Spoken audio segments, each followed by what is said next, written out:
की गई है। हाँ, ये डायग्राम बहुत काम का है।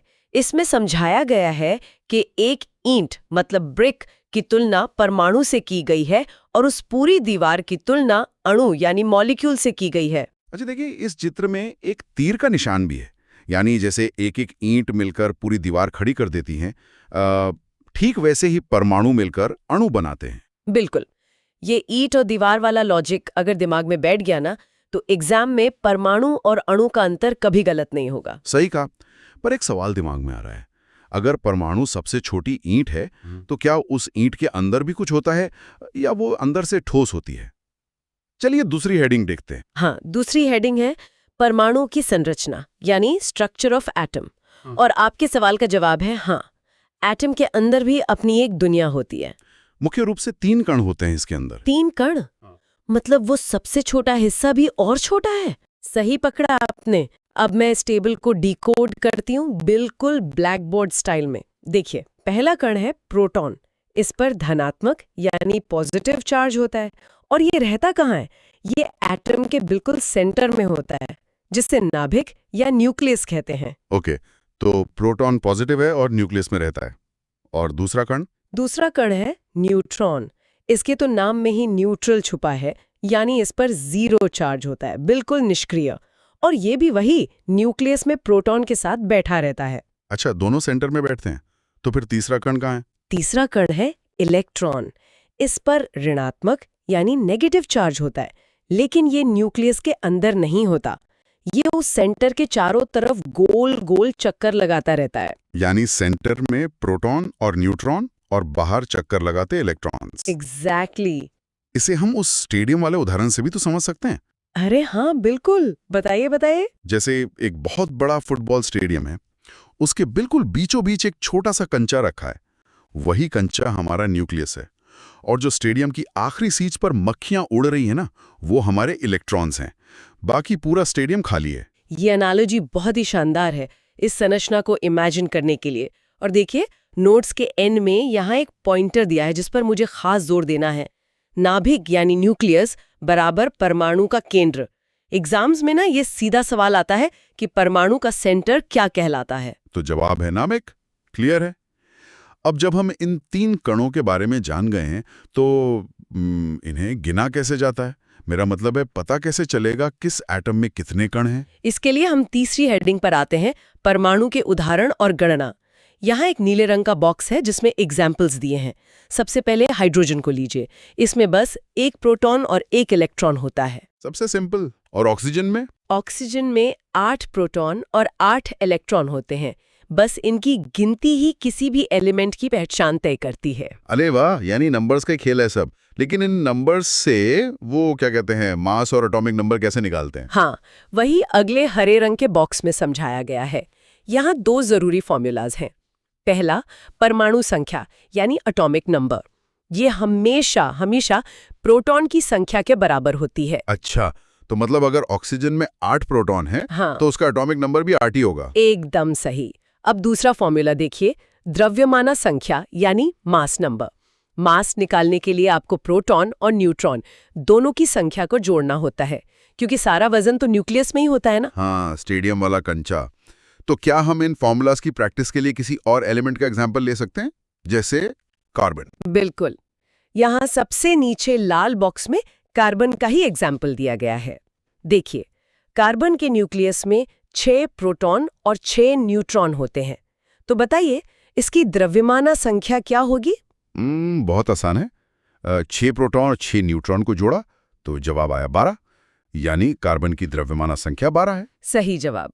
बस यही छोटा सा कैलकुलेशन एग्जाम में आता है। तो अब हमने इन ईंटों को यानी परमाणुओं को अच्छे से गिनना सीख लिया है। चलिए अब इन ईंटों को जोड़कर दीवार बनाते हैं, मतलब अणु यानी मॉलिक्यूल बनाते हैं। हाँ, अब हम चौथी हेडिंग पर है, अणु यानी मॉलिक्यूल। इसकी परिभाषा सिंपल है, 2 या 2 से अधिक परमाणुओं के आपस में जुड़ने से अणु बनता है। यानी परमाणु प्लस परमाणु बराबर अणु। बिल्कुल। इसका सबसे बेसिक उदाहरण है H2 यानी हाइड्रोजन गैस, या फिर O2 ऑक्सीजन के लिए, और H2O यानी हमारा पानी। लेकिन ये जुड़ते क्यों हैं आपस में? क्योंकि अकेले रहने पर ये अनस्टेबल होते हैं। जुड़कर इन्हें स्थिरता यानी स्टेबिलिटी मिलती है। अब इसके बाद ना नोट्स में एक फ्लो चार्ट दिया है अणु के प्रकार यानी टाइप्स ऑफ मॉलिक्यूल्स का। इसकी 2 शाखाएं हैं। अच्छा, ब्रांचेस दी गई हैं।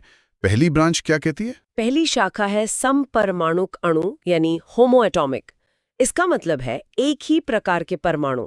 जैसे मैंने बताया ना H2O और O2, इसमें सिर्फ एक ही तरह के एटम आपस में जुड़े हैं। सम यानी एक जैसा। और दूसरी शाखा फिर हेटेरोएटॉमिक होगी? हाँ, विषम परमाणु कणु। इसका मतलब है अलग अलग तरह के परमाणुओं का जुड़ना। उदाहरण के लिए H2O जिसमें हाइड्रोजन और ऑक्सीजन दोनों है, या CO2 जिसमें कार्बन और ऑक्सीजन दोनों मिक्स हैं। हाँ, अब मैं समझ गया। ये एक आहा मोमेंट है मेरे लिए।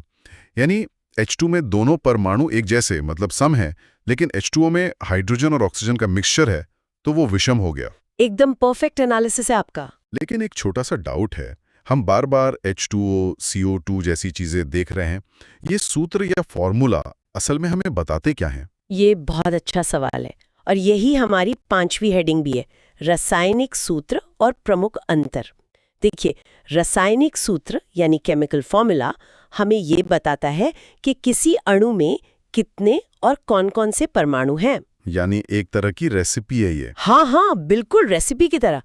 जैसे H2O का मतलब है कि इसमें 2 हाइड्रोजन और 1 ऑक्सीजन जुड़कर पानी बना रहे हैं, और CO2 का मतलब है 1 कार्बन और 2 ऑक्सीजन जुड़े हैं। अच्छा, H के आगे 2 लिखा है तो 2 हाइड्रोजन। बहुत आसान है।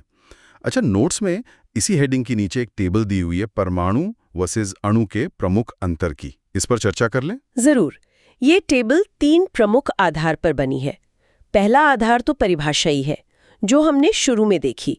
परमाणु सबसे छोटा कण है, जबकि अणु परमाणुओं का एक समूह है। और दूसरा आधार क्या है? दूसरा आधार बहुत जरूरी है, स्वतंत्र अस्तित्व यानी इंडिपेंडेंट एग्जिस्टेंस। परमाणु का स्वतंत्र अस्तित्व हमेशा नहीं होता, वो अकेले नहीं रह पाते। लेकिन अणु का होता है, वो आराम से स्टेबल फॉर्म में रह सकते हैं। हाँ, वो अनस्टेबल वाली बात जो आपने पहले बताई थी। और तीसरा आधार तो उदाहरण का ही होगा। हाँ, तीसरा आधार उदाहरण है। जैसे H और O अकेले परमाणु हैं, पर H2O और H2O अणु के उदाहरण हैं। देखिए, अब इन कॉन्सेप्ट्स को तो हमने रगड़ दिया है, लेकिन एग्जाम्स में ना इन बातों को खोजने वाले वैज्ञानिकों के नाम सीधे सीधे पूछे जाते हैं। तो आइए इस लिस्ट को हमेशा के लिए याद ही कर लेते हैं। बिल्कुल। हमारी छठी और आखिरी हेडिंग यही है, महत्वपूर्ण वैज्ञानिक यानी साइंटिस्ट्स। मैं इन चारों नामों को बहुत आराम से बताती हूँ ताकि श्रोताओं को सुनकर ही याद हो जाए। हाँ, पॉज लेके आराम से। तो पहले है जॉन डॉल्टन। इन्होंने परमाणु सिद्धांत यानी एटॉमिक थ्योरी दी थी। अच्छा, उसके बाद जे थॉम्सन आए थे ना? सही कहा। दूसरे हैं जे थॉम्सन। इन्होंने इलेक्ट्रॉन की खोज की थी। अरे वाह! और न्यूक्लियस किसने खोजा था? वो किया था तीसरे वैज्ञानिक ने, रदरफोर्ड। इन्होंने नाभिक यानी न्यूक्लियस की खोज की। और आखिरी है नील्स बोर। इन्होंने परमाणु मॉडल दिया था। डाल्टन, थॉम्सन, रदरफोर्ड और बोर याद हो गए। और मैं देख रहा हूं यहाँ पेज के एंड में कितना प्यारा सा ऑल द बेस्ट लिखा है एक बड़े से